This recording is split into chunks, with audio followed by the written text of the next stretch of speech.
بسم اللہ الرحمن الرحیم۔ یتیموں کے حقوق کا بیان چل رہا تھا، اس میں سے کل پہلا ذکر ہو چکا ہے، آج جو دوسرا ہے اس میں اللہ تبارک و تعالی ارشاد فرماتے ہیں وَلَا تَتَبَدَّلُوا الْخَبِيثَ بِالطَّيِّبِ، یعنی اچھی چیز کا بری چیز سے تبادلہ مت کرو، تبدیل مت کرو۔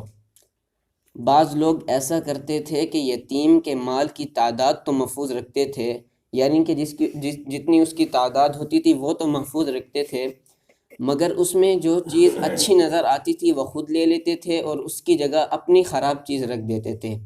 عمدہ اچھی بکری لے کے اس کے بدلے بیمار بکری رکھ دیتے تھے، یا جو کھرے نقد ہوتے تھے، پیسے ہوتے تھے، سکے ہوتے تھے پہلے زمانے میں، اس کے بدلے میں کھوٹے سکے رکھ دیتے تھے۔ یہ بھی چونکہ مال یتیم میں خیانت ہی تھی، اور ممکن تھا کہ کسی شخص کا نفس یہ حیلہ تراشے کہ ہم نے تو یتیم کا مال لیا نہیں بلکہ بدلہ ہے۔ اس لیے قرآن کریم میں اللہ تعالی نے اس بات کو صراحتاً منع فرمایا۔ اس منع میں جس طرح یہ داخل ہے کہ خود اپنی خراب چیز دے کر اچھی چیز لے لے، اسی طرح یہ بھی داخل ہے کہ کسی دوسرے شخص سے تبادلے کا ایسا معاملہ کرے جس میں یتیم بچے کا نقصان ہو۔ تو جو دوسرا حق ہے اس میں یہ ہے کہ کچھ لوگ اس طرح کرتے تھے کہ یتیم کا جو اچھا مال ہوتا تھا وہ لے کر اپنا جو خراب مال ہوتا تھا، جیسے مثال دی یہاں پر، اچھی بکری لے لیتے تھے اور اس کی جگہ بیمار بکری رکھ دیتے تھے۔ اور پہلے زمانے میں چونکہ سکے چلتے تھے تو ان کے جو صحیح والے سکے ہوتے تھے وہ لے کر اپنے کھوٹے سکے رکھ دیتے تھے، اور ان کا بہانہ یہ ہوتا تھا، وہ کہتے تھے کہ ہم نے ان کا مال لیا تو نہیں ہے، ہم نے تو ان کا مال تبدیل کیا ہے۔ تو اس میں بھی اللہ تعالیٰ نے صراحتاً بالکل واضح الفاظ میں منع فرمایا کہ ان کے اچھی چیز کا بری چیز سے تبادلہ بھی مت کرو، اور اسی طرح کسی دوسرے شخص سے بھی، خود تو منع فرمایا، اور کسی دوسرے شخص سے بھی ایسا معاملہ نہ کرو جس سے یتیم بچے کے مال میں نقصان ہو۔ اور آگے جو تیسرا اس کا حق ہے وہ اللہ تعالیٰ نے قرآن پاک میں ارشاد فرمایا وَلَا تَأْكُلُوا أَمْوَالَهُمْ إِلَىٰ أَمْوَالِكُمْ، یعنی یتیموں کے مال کو اپنے مال میں ملا کر نہ کھا جاؤ۔ ظاہر ہے کہ اس کا مقصد تو یتیم کے مال کو ناجائز طور پر کھا جانے کی ممانعت ہے، خواہ اپنے مال میں ملا کر کھا جائے یا علیحدہ سے۔ لیکن عام طور پر ہوتا یہ ہے کہ یتیموں کا مال اپنے مال میں شامل رکھا، اس میں سے خود بھی کھایا، یتیم کو بھی کھلایا۔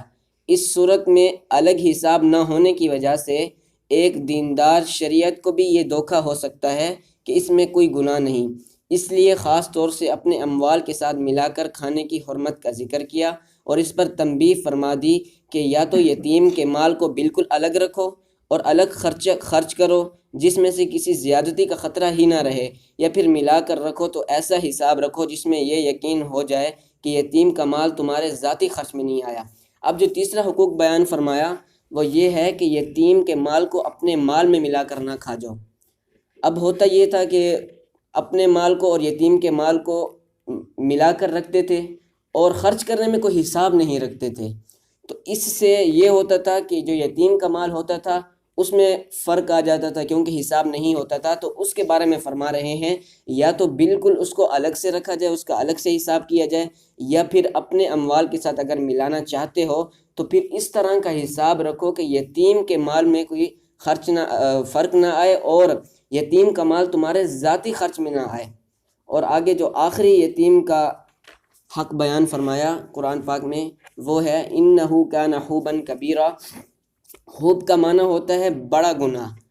عربی زبان میں بھی یہ لفظ اس معنی کے لیے بولا جاتا ہے، تو اس کے معنی یہ ہوئے کہ مال یتیم میں کسی قسم کا ناجائز خرچ کرنا، خواہ حفاظت کی کمی سے کرو یا خراب چیز کے بدلے میں اچھی چیز لے کر، یا اپنے مال کے ساتھ ملا کر اس کا مال کھانے سے ہو۔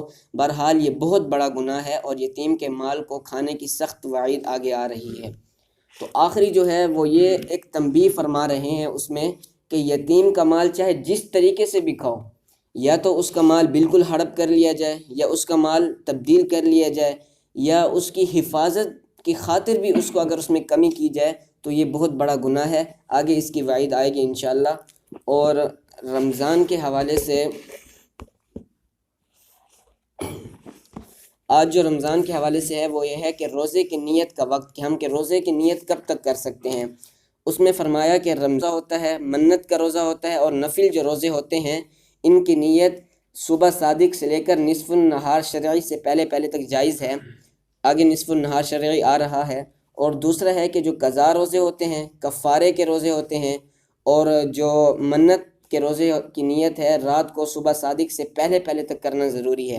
اب یہ سمجھیں، یہ بہت ضروری بات ہے، ہم اس میں بہت زیادہ ہمیں مشکل پیش آتی ہے۔ رمضان کا روزہ جو ہوتا ہے اور نفل کا روزہ جو ہوتا ہے، اس کی نیت صبح صادق سے لے کر نصف النہار شرعی سے پہلے تک جائز ہے۔ اب نصف النہار شرعی کیا ہوتا ہے؟ صبح صادق سے غروب آفتاب تک کا جو وقت ہوتا ہے، یہ وقت نہار شرعی یعنی شرعی دن کہلاتا ہے، پورا دن۔ اور اس کے جو آدھا ہوتا ہے زوال کے وقت سے تھوڑا پہلے ہوتا ہے۔ یہ ہے رمضان کا روزہ اور نفل کا روزہ۔ اس کی نیت مطلب ہم زوال سے پہلے تک کر سکتے ہیں رمضان کے روزے کی۔ اور آگے جو قضا کا روزہ ہوتا ہے، کفارے کا ہوتا ہے، اس کی جو نیت ہوتی ہے وہ صبح صادق سے پہلے کرنا ضروری ہوتی ہے، اس کے بعد نیت نہیں ہوتی۔ آگے روزے کے مستحبات بیان فرمائے۔ مستحب وہ ہوتا ہے جس کو شریعت پسند کرتی ہے۔ ایک تو ہوتا ہے جو ہم عام مثال لے لیں، ایک بچہ جو اسکول میں پڑھ رہا ہوتا ہے، عام نارمل پڑھ رہا ہوتا ہے، صحیح ہے، بس چل رہا ہوتا ہے۔ ایک ہوتا ہے جس کو تھوڑا زیادہ اچھا پڑھنے والا ہوتا ہے، اس کو سارے ٹیچر، اس کے سارے سر اس کو پسند کرتے ہیں جس کو۔ اسی طرح شریعت جس کو زیادہ پسند کرتی ہے وہ مستحب کہلاتا ہے۔ اور روزے کے جو مستحب ہیں وہ ہیں سحری کھانا، سحری کے آخری وقت میں کھانا، لیکن شرط یہ ہے صبح صادق سے پہلے فارغ ہو جائے۔ رات کو صبح صادق سے پہلے نیت کرنا، یہ مستحب ہے۔ سورج غروب ہونے کے بعد روزہ افطار کرنے میں جلدی کرنا۔ افطار کے وقت دعا پڑھنا، اللہم لک صمت وعلی رزقک افطرت، کھجور یا چھوارے سے، اور یہ نہ ہو تو پانی سے افطار کرنا۔ اللہ تعالیٰ عمل کرنے کی توفیق عطا فرمائے۔ وآخر دعوانا ان الحمد للہ رب العالمین۔